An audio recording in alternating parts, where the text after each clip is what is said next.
Hello, I'm alone in Finland. This is actually outside of my old house. I'm not going to spin and show the house because of locations and all of that jazz. This is the garden that I spent most of my time in during COVID. So I was kind of lucky to have this. It's like sorry if it looks like a wee flex, I just thought it was kind of funny. Because this, where you see all these little humps and stuff like this, that's all of the stuff that was sort of cleared from the other areas to make this calm. And I've just this place was leased out for a while because we've been trying to sell it for a couple of years. Couldn't sell it. But it got me thinking, because I was reading some comments earlier. I had to come out and do some stuff, and I've just been sort of processing while I'm here. And this is a kind of a funny example of what's going on. In case you're wondering, it is quite cloudy at the moment, as you can see, but this is 11 o'clock at night in Finland during the summer. It's not going to get any darker than this because we're in summertime, so it's probably like earthly midnight. But this is how dark it gets at the moment where I live. So I got summer when there's no sun. It's because of the clouds. But let's carry on. So part of the thing that I wanted to talk about was to do with these comments that I've seen where people are talking about how it's a stupid idea, and they sort of go at the developers and say, oh, this is an idiotic idea. And I'm kind of guilty of this too, because it's an instant sort of reaction to seeing something stupid where you kind of go, this doesn't make sense, why are they doing this? It seems like a stupid idea. And while I don't necessarily think it's not a stupid idea, I can see where the ideas come from. So for the blockchain thing, you've essentially put a trading market in there where you're allowing the game currency to be traded, and making the game currency like tradable skins in Counter-Strike and things like that. So you have this little sort of benefit that could come from it that could get people to play. And specifically, I saw this when I was playing after I had filmed stuff today, where there was a few people I was chatting to in the corporation chat that said that they had not played EVE before. They had come because of this game. So there are some people getting into the game that are newcomers that don't have the experience of EVE. And for me to see 3 people like that in 2 hours of playing, it's not a good scientific measurement, but it's still higher than you would expect to see, which I found was interesting. But the problem is that you've got the new players that might come into it, especially with the promises of money being traded and stuff like this, and the possibility, because that's the hook, is you could play a game and you might be able to make money off of it, which is a way to sort of disguise the amount of grind in the game, because that's one of the biggest problems that people have with EVE, is the grind that's in the game. And then that grind nowadays can be easily skipped by buying the game. And if you buy the game, you skip the grind. The problem is, during the grind, you learn how to play the game. So people don't exactly learn how to play it properly. They've bought a little bit, they're going to lose it fast, they're going to become disenfranchised, they're going to sack it off. And it's very telling that in the past couple of years, EVE has stopped putting out player statistics the way that they used to with their updates, where they tell you how many new players, how many continuous players, how many active players. They've sort of been skipping around that information, which used to be released on a yearly basis, because that is questionable. However, from abstract things, you can tell that EVE's player base is shrinking, but at the same time, EVE is actually generating more money. CCP is generating more money year on year. So that's quite impressive when we know what things they've got out there that are money income and money expenditure. So that's got a bit of an advantage and some interesting stuff around about it. But at the same time, the other sort of side effects of this game are, although interesting, they could be very problematic. You have a very niche spaceships game for a particular style of play, and EVE Frontiers is not deviating from that play. It's changing it slightly and making it more combat focused, thus narrowing the people that are interested in it, and simultaneously extracting some of the player base, or trying to extract some of the player base from EVE. that's, well, it's problematic from Eve. As I've said in the previous videos, you don't set up shop next door to your own shop. There was a guy who started, what was it? It was the Menzies shops in Scotland. So they were little, they started as tobacconists, places you could buy your cigarettes, and they turned into little shops where you could buy your daily paper, you could get sweets, you could get alcoholic drinks, a little bit of food, etc. I can't remember the term in English at all, aside from corner shop, but they weren't all in corners, and that term kind of has weird connotations in British English at least. But the guy Menzies who actually started these, what happened was he goes out for a walk in the middle of the night. He likes going out for a walk to clear his mind, much like I'm driving back to my house at the moment. And as he's going out for a walk, he gets to a point where he goes, you know, I could do with a cigarette now. And he's been walking up and down the streets just on a walk, and he thinks, hold on, I can set up a shop here. So he goes and he borrows some money, he sets up his first shop, little tobacconist, makes a bit of money, and then different time later on, he goes and does the same thing. He's going out for a walk, and this becomes his MO. He goes out for a walk and he figures out where a good place for a little shop would be. Then he gets some money, sets up shop, then repays the money because he's making enough money, and he turned into actually quite a big thing. They were eventually bought over by another company called RS McCall's. I don't know who owns them now, years down the line now from all of this stuff going on, but it was a great little idea. There's a funny side story about this, that the guy actually couldn't read or write. He set up a very successful business, and it was only when he went in to sign a contract for a new loan to set up a couple more that the bank manager said, you need to read through this stuff, and he goes, I can't read. The only thing I can do is sign my name, because I never learned to read. But he set up a successful business regardless. Education's still important, but it's not the be all and end all. It's more important these days though, so that's just an anecdote, don't take it as rote. But this is where you can get a very good idea that comes out of nowhere, and it can be quite interesting for a lot of things. However, you can also get something that should be a very good idea on paper that just doesn't work out. The company I used to work for, two companies I used to work for, have actually gone bust in really big ways that started off like this, and it was because of managers that they were very focused on short-term gain as opposed to long-term progression. And although I'm putting it in gaming terminology, it is very sort of apt.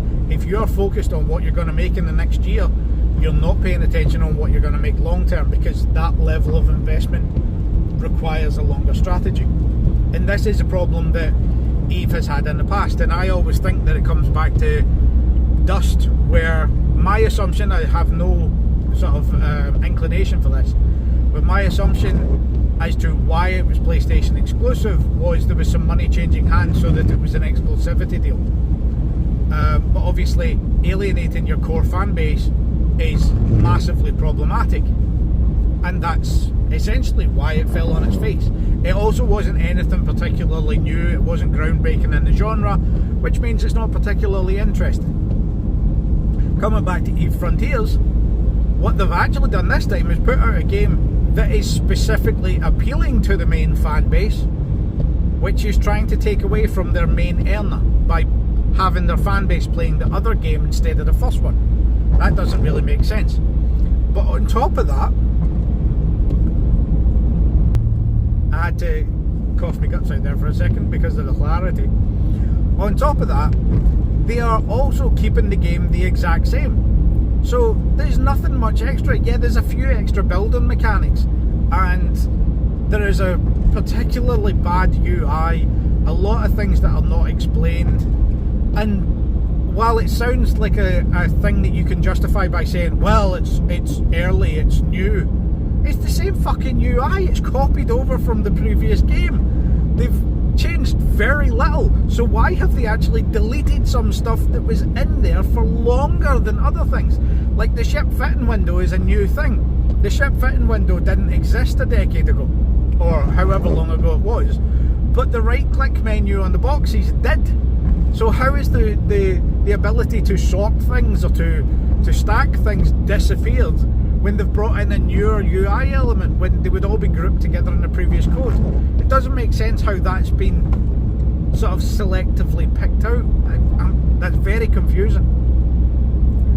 But at the same time as this, you can understand some of the justifications for it. Because the justification when you come to a company that's owned by another company is profit. We want you to make more profit. The problem with that is one of the big calculations from the company above is not just what the company beneath is worth, but also at what point does it get valuable to sell it. Because it's not always about having that company until and generating profit off of it. A lot of the times it is making that company big enough to the point we can get to sell. Now, a good example of this is a previous place that I used to work. Don't want to name names, but there was a company and it was owned by what do you call it? One of the big corporate bank things.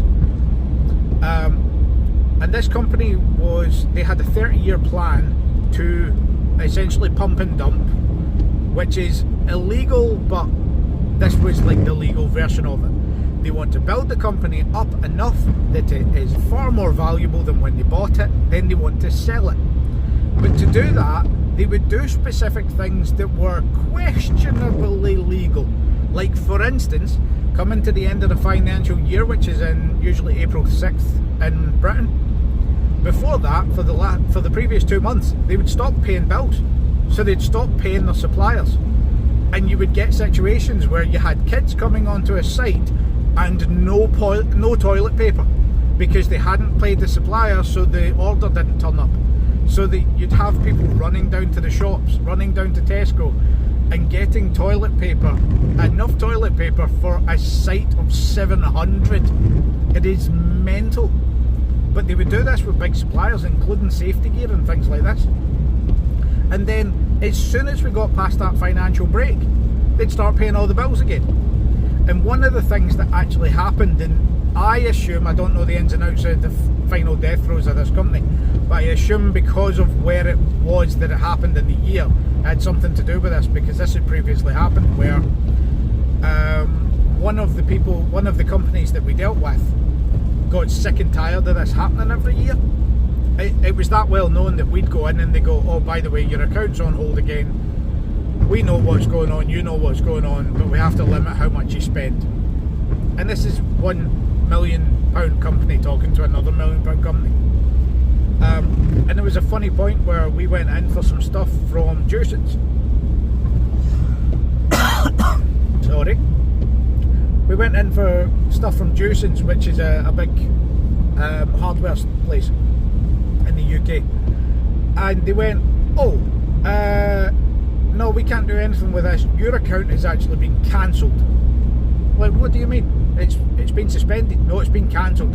We have been told we are not working with you ever again. And that had come from like head office, the other side of the company. So we went back, spoke to the boss. There was some stuff we needed urgently. And the boss is like, what's going on? So he calls head office. Head office didn't know because they hadn't checked their emails or something like this. And they tried to negotiate, and Jason was just like, no, we're sick of your stuff. We are not dealing with you ever again. And we lost them as a supplier. Now, for one of the centres that our company had, they had no other option. So they actually had to ferry stuff onto an island instead of having the local supplier, which became prohibitively expensive. So this is sort of things where they were bulking up in the short term, but their original plan needed to work over a 30-year period, not just over the short term, and it started causing major financial issues because nobody was thinking that far ahead. And this is something that I see replicated in a lot of games companies. Like, for instance, CG Projekt Red had it, where they released a game in an unfinished state and they got shat on by the player base. Now, they managed to pull it back, but they didn't manage to pull it back to the same success level that you would have expected, considering how good the Phantom whatever DLC is. Phantom Liberty, that's the one. You would expect it more thing because it's another story, it's really well done, but there's still some animosity. There's animosity with Bethesda because of the whole thing of Fallout 76 being a heap of shit at launch. And because when you actually started looking into it, because that's what the internet does these days, it became very apparent that this was a deliberate piece of shit that was pushed out to the player base. So when you launch something that is so unfinished, the player base gets angry. My personal experience, I absolutely love the Assassin's Creed games up until Black Flag. I thought they were fantastic. The first, the Altair, and then going through Ezio's sort of series, I thought was brilliant. And since Black Flag, I haven't played the game. I've mentioned this before in a previous video, because I found out that they put the actual ending to one of the games, to the previous game, I think it was Assassin's Creed 3, they put the ending inside the DLC, and you just sat there going, like, how can you be so shitty as to do that? And BioWare pulled the same stuff as well. Mass Effect, if you ever played Mass Effect 3, the Leviathan DLC was a major part of the story that was released as a launch day DLC, and it explained how everything started, but it was sort of released as, oh, you need to pay to get the full story. That is just horse shit for me. I absolutely hate that. And it sort of brought up a lot of, while it wasn't as bad as shoving the ending inside the DLC, I think BioWare actually did that as well, because the central ending, the best ending for Mass Effect, was actually a DLC as well. It didn't appear until later on. That didn't affect me because I bought it all together years after they had come out, a year or so after they came out, because I played 1, 2 and 3 within basically 2 weeks when they were on Xbox 360.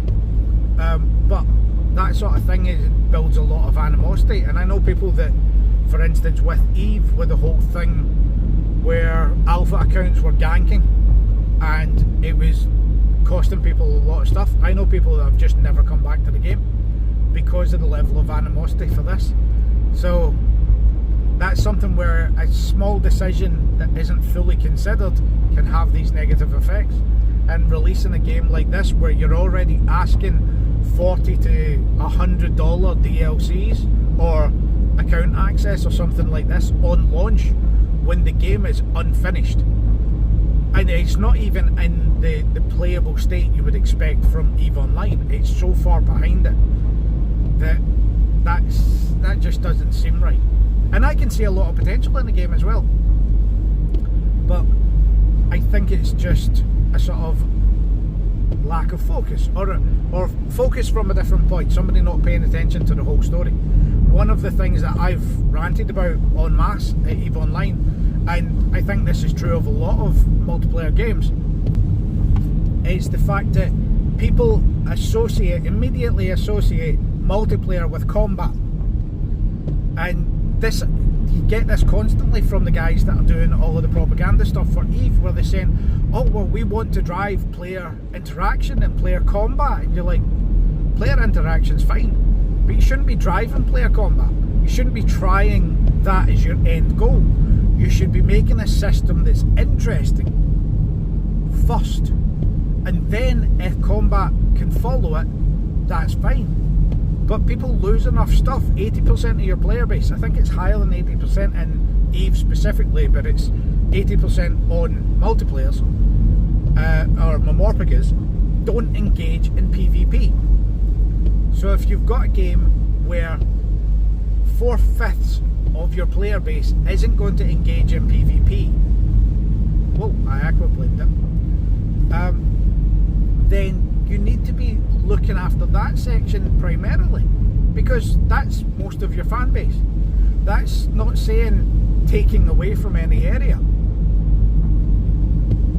but it is saying don't try and, like with the Triglavian stuff, don't try and force the people that live in the safer areas into the more combat focused areas. Because this also seems to be part of the thing with the new one, is that there is no real safe space. Well, that's just got trolling all over it, because, well, code existed.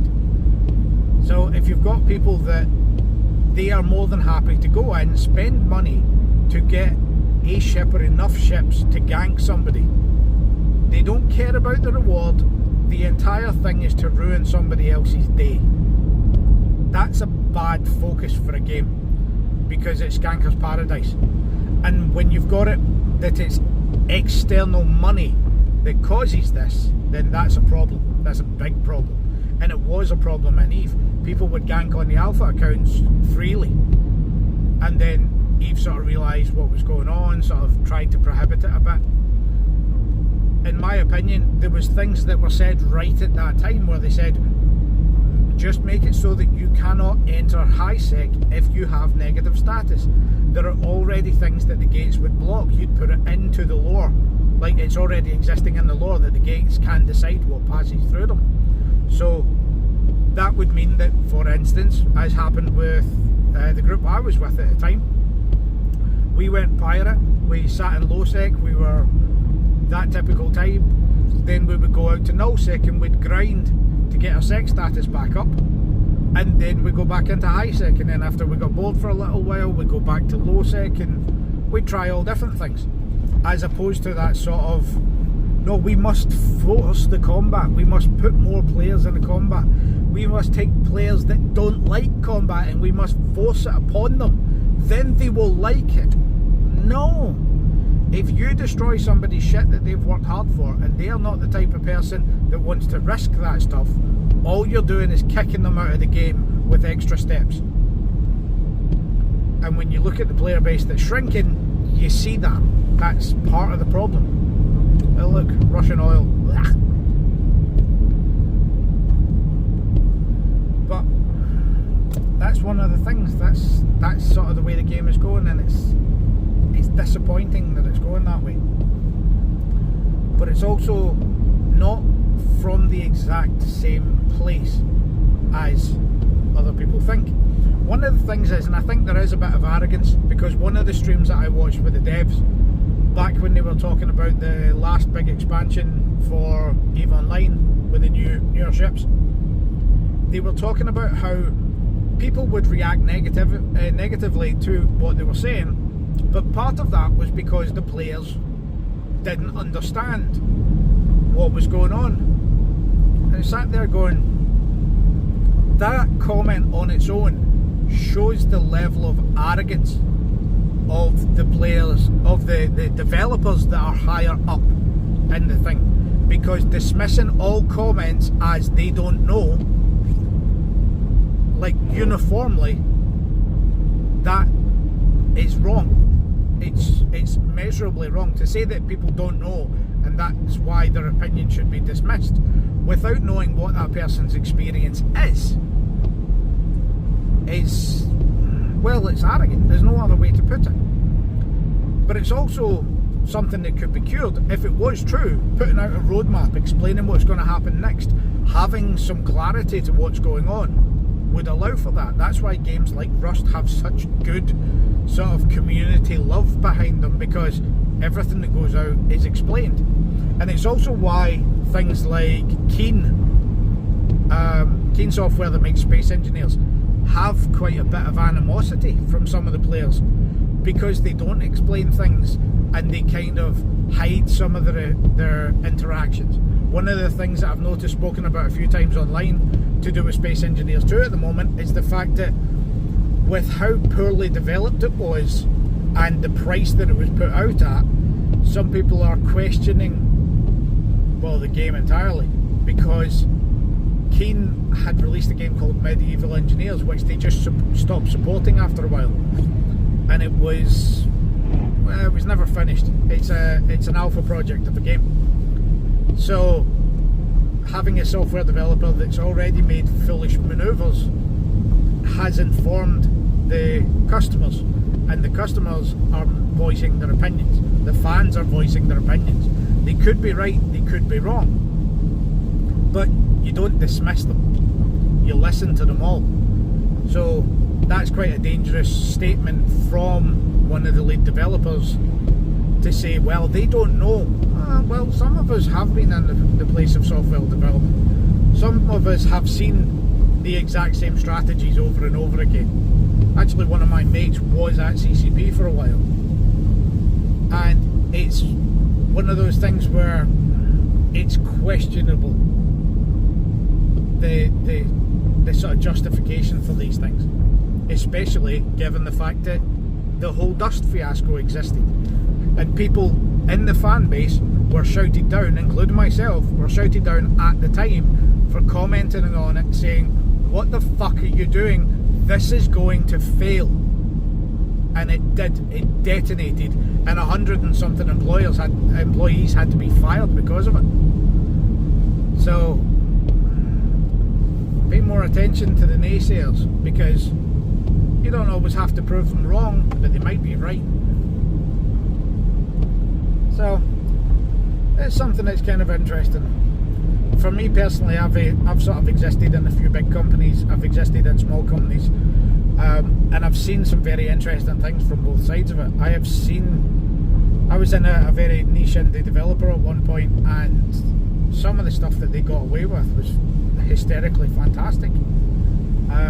But they died because the boss's vision was sort of God, and no matter what was said, it wouldn't deviate from that vision. The guy had a plan, he had a fantastic vision, it was big, it was well developed, it wasn't fully thought through, and in the end he wasn't somebody who was susceptible to criticism.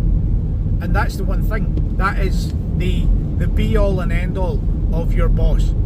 If you have a boss where you say, this is what I think you're wrong, and I want to try something, and there is a discussion where you know that he will listen to you, or she will listen to you, and at the end of it they might try something, they might not, but you know that you will be considered, as opposed to the type of boss that, I was about to use a name there and I can't, that is the type of person that, I'll give you this example.